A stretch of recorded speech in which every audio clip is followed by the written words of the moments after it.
kung napansin nyo, may distansya siya. For about 6 inches to 8 inches yung distance niya. Para pag grow natin, maganda at maayos yung tubo ng ating cherry tomato. Kapag nagta-transplant tayo mga kagulay, dapat hapon. Yan. At pangalawa, dapat medyo makulimlim na. Hindi tulad hapon, alas 2, alauna. Yan. So, sir, sariwa pa yan, pula. Walang problema yan kasi luma na pusot na yan pero kulay pula siya. Ngayon, napansin nyo, meron mga sayang dito, brittle masyado.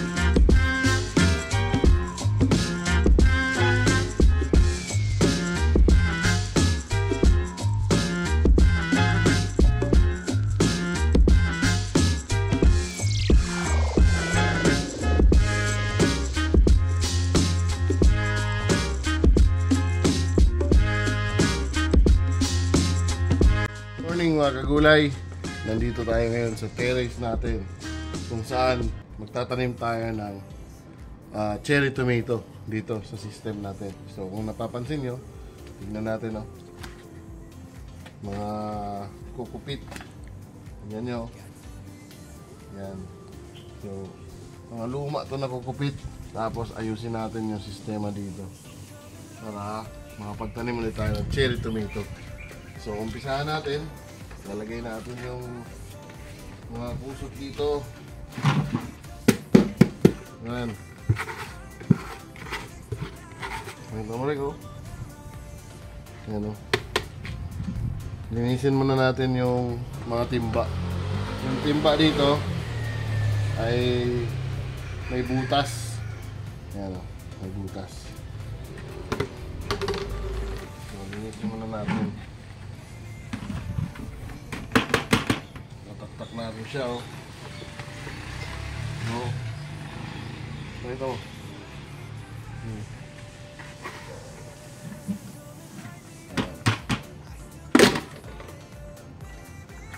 Ayan may algae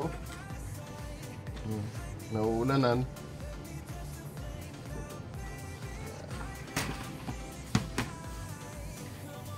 Kailangan natin itong punasan, hugasan para matuyo at ma-disinfect.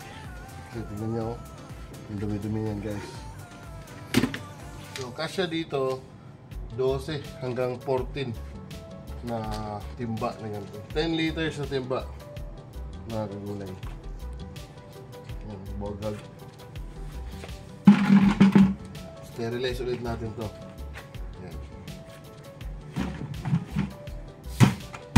Ayan mga kagulay Nakadalawang cycle din to na crops. Saka natin pinalitan. Ayan. Saka tayo nagpalit ng hindi tayo nagpalit. Saka natin siya inalis. Ayan. Ito sili. Kumaya natin galawin yan. May mga timba pa tayo doon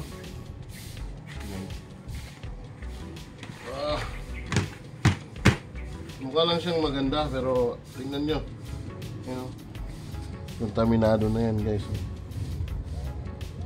Bahay na ng pero maganda to, buwaghag. Look. Kailangan natin hugasan yan. Ay, mali. Sipa. Sili.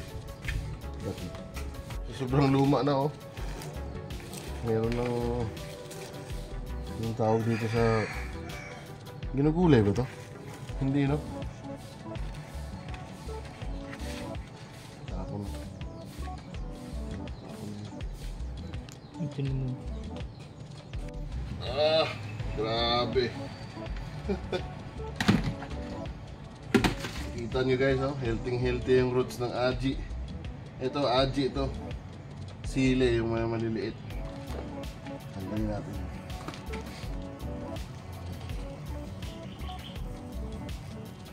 Tanggalin lang natin siya.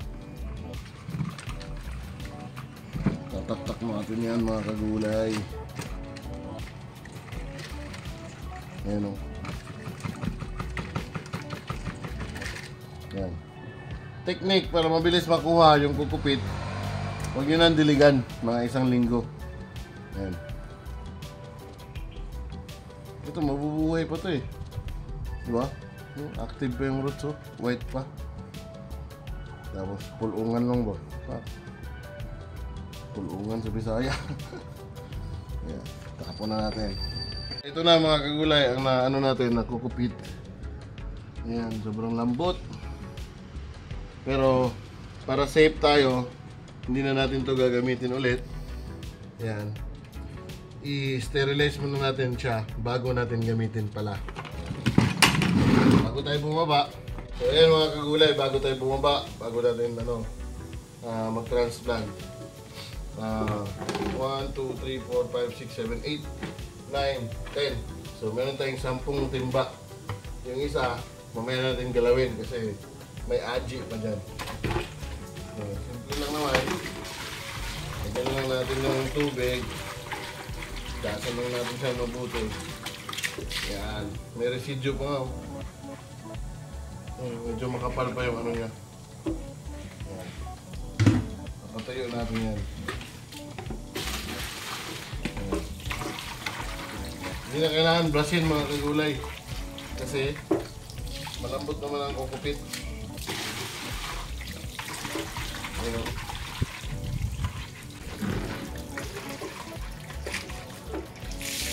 Taob lang natin siya dyan mga kagulay. Ayan natin siyang tumulo.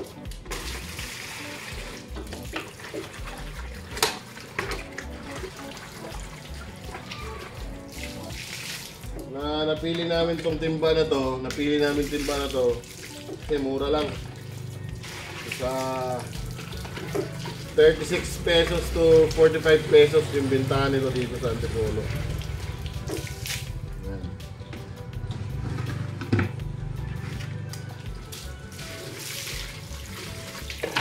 Very important na pag-asa natin, papatuloy natin. Para mawala yung mga peste ba? Mga piste ba?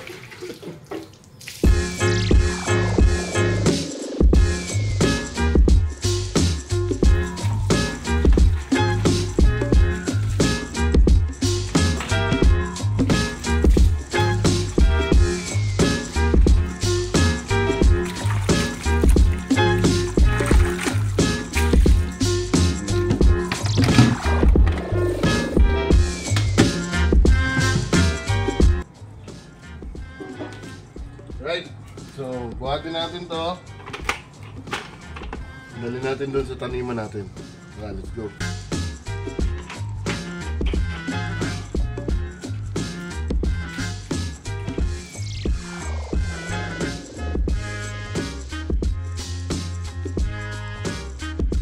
Ito mga kagulay ang ating cherry tomato. Okay, so probably 30 days na ito. Lampas na. Naglegi siya kasi medyo malilim kasi yung punlaan natin.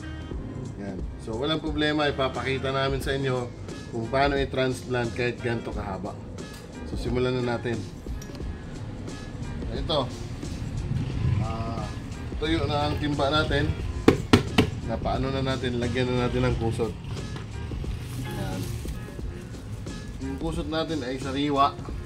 Yan. Sariwa na luma. Lumang sako to. Yan. Kung napapansin nyo, medyo maraming fiber.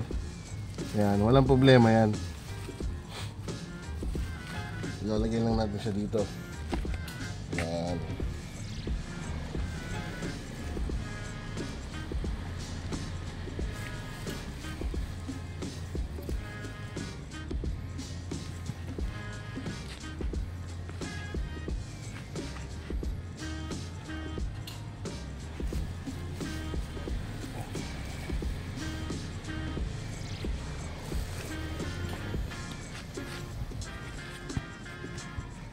So puno na po ang ating bucket. Ayan, papansin nyo. Ayan.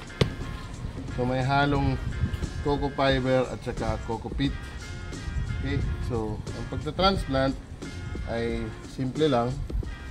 Dapat po medyo drog-drogin natin yung coco fiber at saka coco peat natin. Kailangan swab yung nilagay natin dito, hindi siya buo-buo. Okay, so ito since mahaba, yan, mahaba siya, kuha po tayo ng dalawa.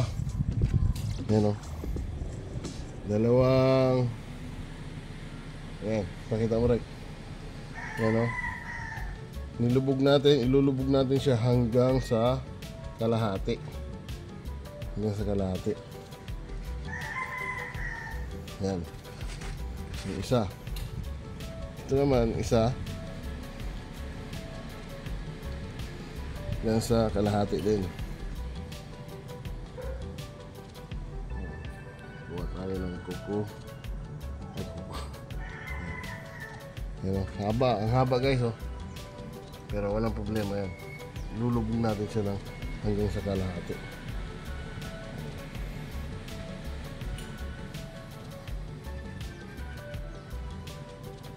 Yan. So, kung napansin nyo, may distansya siya. For about 6 inches to 8 inches yung distance niya. Para pag-grow natin, maganda at maayos yung tubo ng ating cherry tomato. Yan. So, uulitin lang po natin to. Lagyan ng kusot, yung timba, at ilalagay na natin siya dito. Yan. Since hapon naman ngayon, walang problema yan. Makaka-recover yan kinabukasan. Okay? Yan. So, ganito dapat ang ayos niyan mga kagulay. Ito yung entry. Yan. Dito yung pasukan ng tubig. At dito sa pagitan. Ito. Yung dalawang halaman. Yung buga ng tubig. Dito naman sa ilalim, lalagyan natin siya ng kalang para lumabas lahat ng tubig. Yan. Hindi siya mag-dump off. Okay? So, ulit-ulitin lang po natin siya hanggang sa matapos ito. Tara, gawin na natin. Ayan mga kagulay, tapos na, malapit na. Last two seedlings na lang tayo mga kagulay. Ayan. Kapag nagta-transplant tayo mga kagulay, dapat hapon. Ayan. At pangalawa, dapat medyo makulimlim na. Hindi tulad hapon alas 2, alauna. Yan. So, sir, sariwa pa yan ha, pula. Walang problema yan kasi luma na kusot na yan eh. Pero kulay pula siya. Ngayon, napansin nyo, meron mga sayang dito, brittle masyado. Yung seedlings na ano to. So, yung iba, parang minamarkot nila kaya tawag dito. Ginagrap nila. So, nakaputol tayo ng dalawang seedlings mga kagulay. So, ito na yan. Yan. Tingnan nyo. Makita mo right. Yan. So, mag-a-attach tayo dito. Tingnan nyo. Magandang distansya. Yan. Yan o. Right. Yan. Okay. So napansin nyo mga kagulay, nawala yung leggy, yung hindi na siya masyadong mahaba yung seedlings natin. Tingnan nyo, yan o, hindi na siya masyadong mahaba kasi ang ginawa natin ay binaon natin. Yan. So sa susunod na episode, pakita namin sa inyo yung resulta dito sa aming cherry tomato bucket system. So nandito ulit tayo ngayon sa terrace natin. So magkita-kita tayo sa susunod na episode mga kagulay. God bless.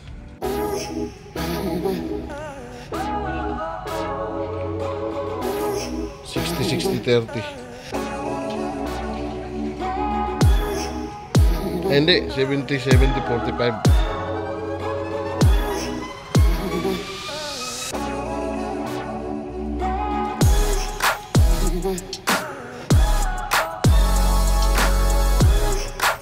Mm-hmm.